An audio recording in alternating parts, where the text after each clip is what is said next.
Existe um grande perigo em ficar relativizando as doutrinas para os últimos dias. Existe um grande perigo de ficar relativizando a importância de meditar na escatologia.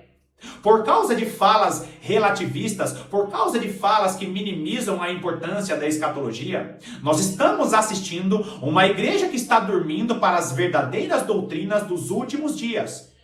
E a igreja que supostamente estaria acordada é uma igreja que fica apenas assistindo vídeos sobre geopolítica, é uma igreja que fica apenas assistindo vídeos sobre as notícias que estão acontecendo em Israel, uma suposta construção de um novo templo, uma suposta preparação de uma novilha vermelha, quando na realidade a verdadeira escatologia não nos conduz para olhar para o cenário do mundo. A verdadeira escatologia nos conduz para olhar para a lei, para os salmos e para os profetas e conectar as revelações do Antigo Testamento com as revelações que foram dadas para os servos do Senhor no Novo Testamento. Queridos, quando nós olhamos para a verdadeira escatologia, nós encontramos a importância de meditar nessa doutrina dada ao autor aos Hebreus, dizendo que entre as doutrinas chamadas de fundamentais está a doutrina da ressurreição dos mortos e a doutrina do juízo eterno. Se você é um pastor, se você é um servo do Senhor que ama a escatologia, mas fica relativizando, não, o importante é ter Jesus como Senhor e Salvador, cada um pode ter a sua escatologia, sabe o que você está contribuindo? Você está contribuindo para que a igreja durma nos últimos dias, porque infelizmente a igreja será enviada ao deserto dos povos por causa do seu sono espiritual. Para ser salvo, você não precisa saber escatologia. Você não precisa ser um perito em escatologia. Se você tem Jesus Cristo como Senhor e Salvador da sua vida, você já é um cristão salvo. Você segue a palavra de Deus. Você é um cristão que anda segundo as Sagradas Escrituras. Então você é salvo. Só que para não dormir espiritualmente, você precisa conhecer a verdadeira escatologia. Pregada pela igreja primitiva. Pregada pelos pais da igreja que vieram após a igreja primitiva, como por exemplo Policarpo, como por exemplo Irineu de Leão. Queridos, existem escritos preciosos que ao longo das gerações, esses escritos preciosos ficou ali guardado e restrito pela igreja católica, mas hoje nós temos acesso e nós vemos que a igreja primitiva era pós-tribulacionista, que a igreja primitiva era uma igreja que falava a respeito do reino de Cristo na terra. Por quê, queridos? Porque a escatologia é uma doutrina fundamental para a sobrevivência dos cristãos dos últimos dias. Meus amados, nós vamos continuar o vídeo, esse é o vídeo número 2, nós estamos falando a respeito da cronologia e a sequência antes que comece o grande e terrível dia do Senhor. Não assista esse vídeo aqui sem ter assistido ao vídeo anterior, porque nós vamos dar sequência a esse assunto tão precioso. Seja muito bem-vindo a mais essa meditação do canal A Lâmpada para os Meus Pés.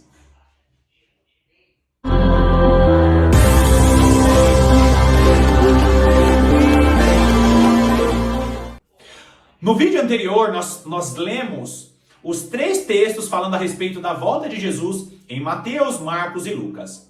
Ali eu mostrei para você que claramente a volta de Jesus ela acontece depois da grande tribulação. No vídeo anterior eu também falei a respeito sobre as doutrinas pré-tribulacionistas que separam a vinda de Jesus com o arrebatamento. Isso não está na palavra de Deus. Basta você ler 1 Tessalonicenses capítulo 4 a partir do versículo 13. Ali está nos mostrando vinda de Jesus, arrebatamento e ressurreição dos mortos. São 3 situações que acontecem ao mesmo tempo. Então não existe 2 vindas, não existe vinda e arrebatamento separados, e isso não está na palavra de Deus.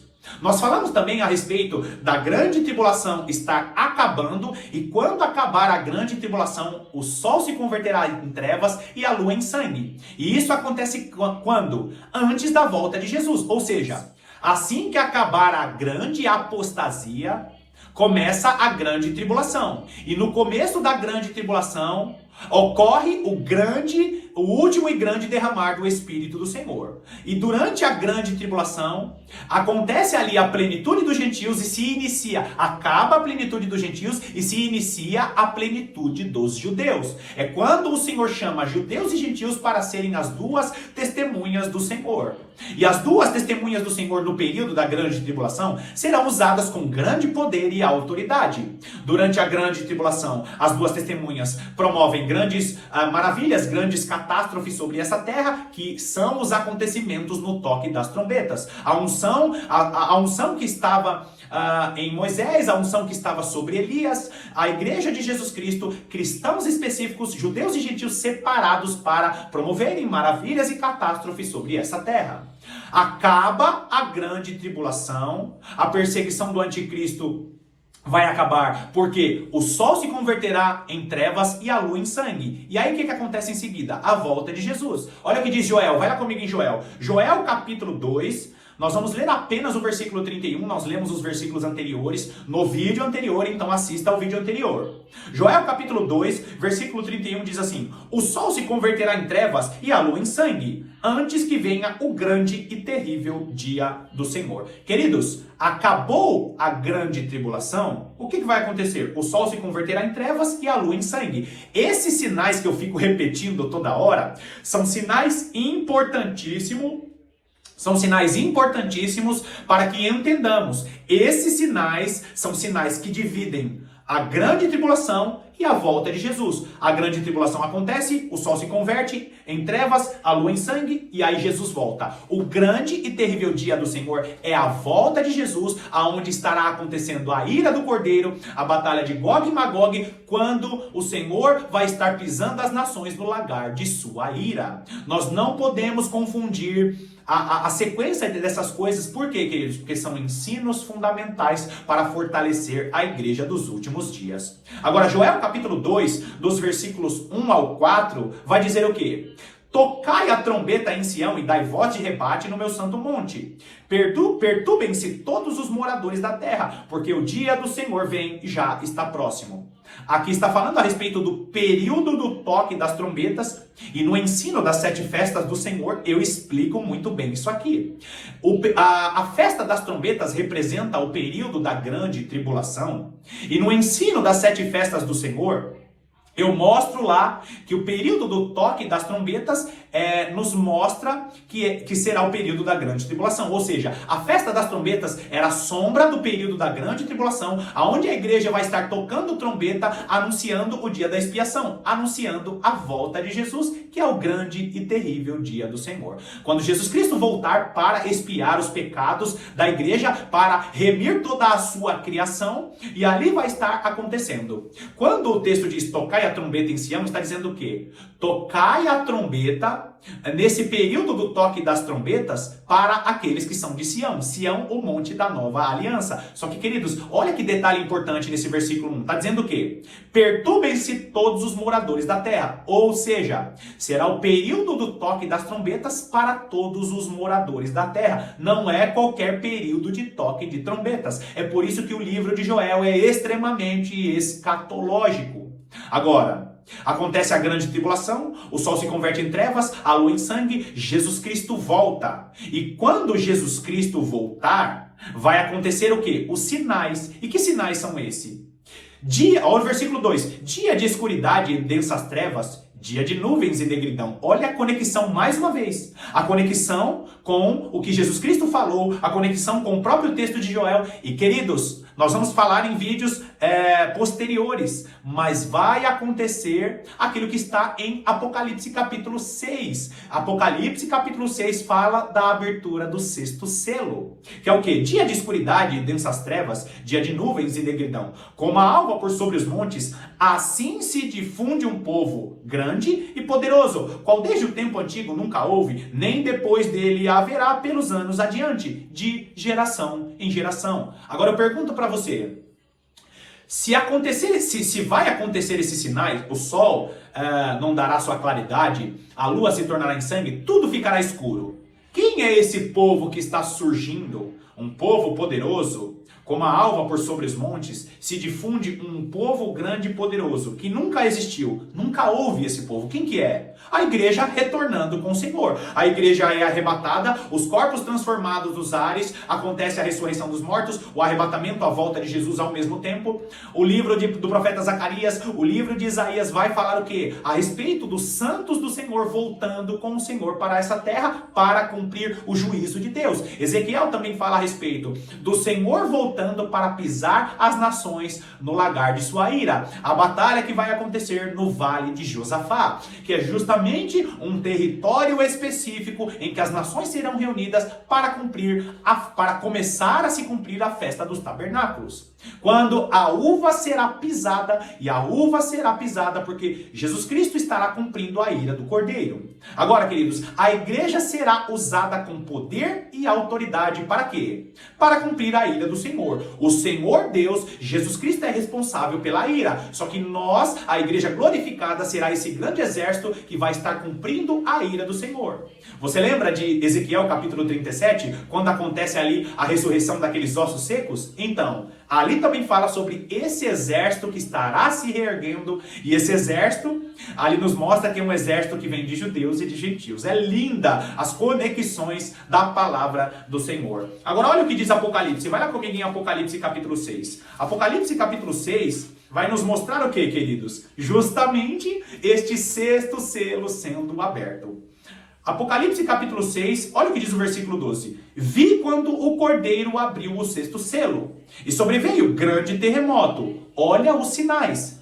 O sol se tornou negro como saco de crina, a lua toda como sangue.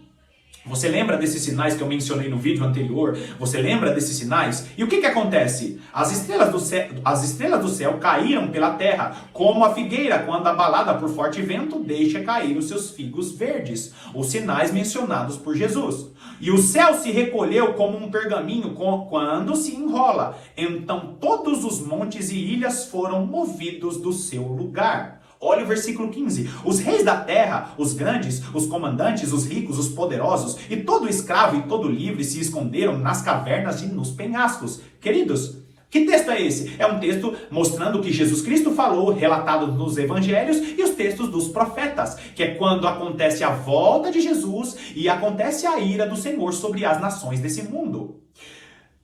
Versículo 16. E disseram aos montes e aos rochedos: cai sobre nós, escondei-nos da face daquele que se assenta no trono e da ira do Cordeiro, porque chegou o grande dia da ira deles. E quem é que pode suster-se? Agora, eu acabei de mostrar para você os sinais que Jesus mencionou, ou seja, a lua se escurece, né? O sol se escurece, a lua se torna em sangue e Jesus Cristo volta em seguida. Queridos, se você fizer essas conexões com Apocalipse capítulo 11, jamais você vai conseguir ser um pré-tribulacionista. Não tem como. Só que você entende como Deus deixou de propósito a sua palavra mencionada em vários textos para que encontremos esse mapa, essa cronologia dos acontecimentos?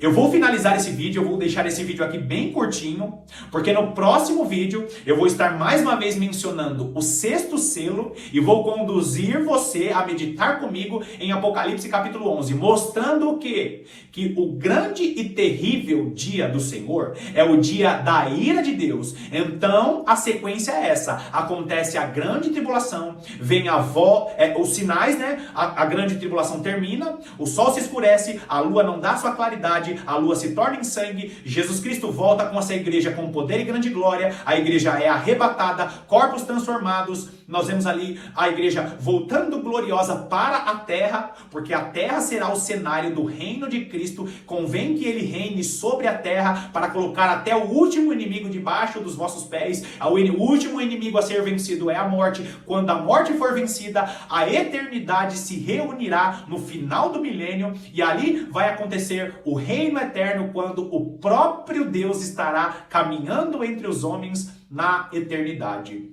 Grandes coisas e coisas maravilhosas vão acontecer e nós vamos estar meditando nos próximos vídeos. Que Deus te abençoe poderosamente e eu estarei aqui para as próximas meditações.